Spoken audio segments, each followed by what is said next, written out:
साहेब, आपलं सरकार पडते वाटाले गड्या. ए भुसनाळीच्या, असं कसं पडल सरकार? हा? अरे सरकार पडण्याच्या अगोदर मी लाडकी बायको योजना आणणार आणि प्रत्येक महिलेला 2,000 रुपये देणार. अहो पण सर तिजोरीत पैसेच नाहीत, ते पैसे कुठून आणणार? येड्या, आपण तिच्याच नवऱ्याकडून गॅस पेट्रोल डिझेल मधून पैसे वर वाढून घ्यायचे आणि तिला ह्या योजनेअंतर्गत पैसे देऊन टाकायचे.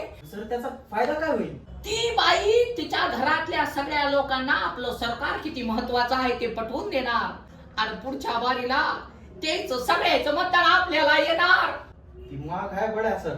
भुसनाळीच्या, प्रत्येक नवरा बायकोच्या मुठीत असतो. साहेब तुम्ही पण मग आमच्या बायकोची आयडिया आहे.